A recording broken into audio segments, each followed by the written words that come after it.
Imagine a killer so vicious that he stalked through a city looking for an opportunity to break into a home and slaughter the occupants. Then imagine that this monster writes a letter to the newspapers threatening to kill anyone who does not play his preferred music on a given night. This was the very situation that plagued New Orleans from May 23, 1918 to October 27, 1919. There were at least 6 victims who were massacred in their homes, often with their own axes which the killer found. Nearly every one of the slain was an Italian immigrant, leading some to believe that the attacks were ethnically oriented, and to this day no one knows who committed these horrific murders. The Axeman of New Orleans.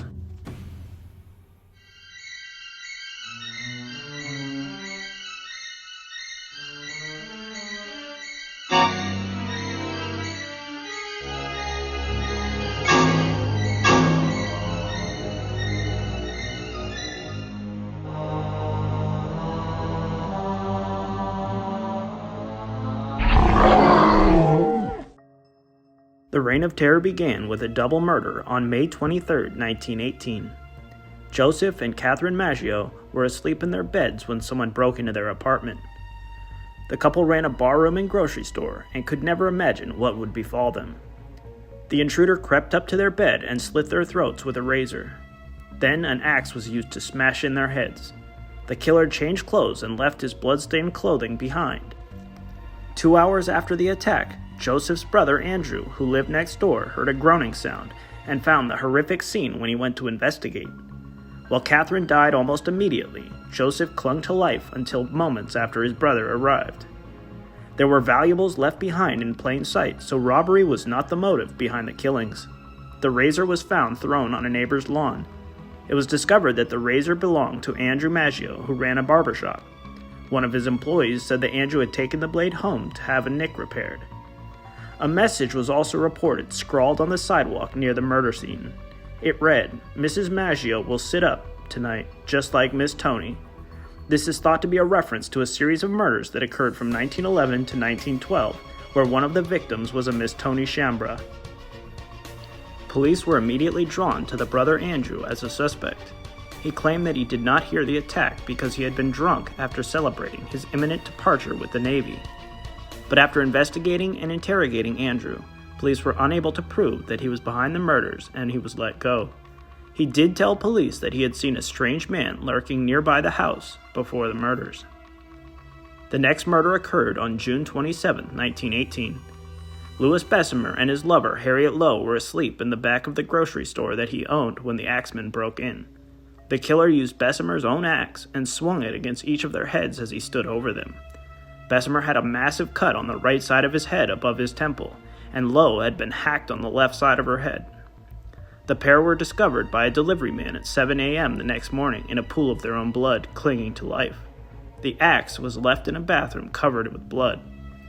While a man who had worked in the grocery store, named Louis Obicon, was arrested soon afterward, he was released for a lack of evidence. Initially, Lowe said that she had been attacked by a mixed-race man, but a month later, on her deathbed, she said that Bessemer was the attacker. Bessemer had also been investigated on suspicion of being a spy after letters were found among his belongings written in 3 different languages. This case resulted in his exoneration and the police officers being demoted for faulty investigations. After the case against Bessemer for being a spy fell apart, he was arrested after Lowe pointed the finger at him. He would spend 9 months behind bars until he was exonerated by a court after a jury spent less than 10 minutes to find him not guilty. A 28-year-old named Anna Schneider was the next to be targeted by the Axeman. On August 5, 1918, the pregnant woman woke up to a dark figure standing over her bed an instant before she was smashed in the face. Her husband came home late that night to find her covered in blood and her scalp split open.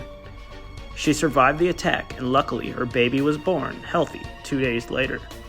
Only a few dollars was missing from the home, and police found no obvious signs of forced entry.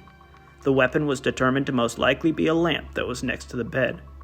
Once again, an ex-convict was arrested for the crime, but soon released due to a lack of evidence, and the attack was connected to the prior victims. The killer struck again 5 days later on August 10, 1918. Joseph Romano was an elderly man living with 2 nieces. That night, they heard a struggle and shouts coming from their uncle's room and ran in to check, just in time to see a man rush out.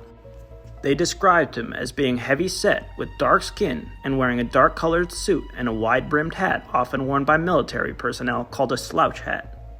Their uncle had a large gash in his head from where the axe had struck him. The weapon used was found in the backyard. Joseph Romano died 2 days later in the hospital. His room had been rifled through, though nothing appeared to have been taken. The killer was found to have entered by chiseling through a panel on the back door. The city was in a panic after this latest attack. Some speculated that the killer was the same man who had murdered several people in 1911. This killer had also broken through back door panels to gain entry, attacked people with Italian backgrounds, and often used an axe. Charles and Rosie Cartamiglia and their infant daughter Mary were the next to suffer at the hands of the Axeman.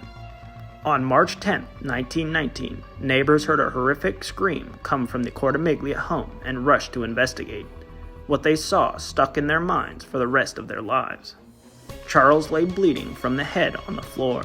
His wife stood barely conscious, holding their murdered daughter and bleeding from a massive head wound. The husband and wife were rushed to the hospital and both survived.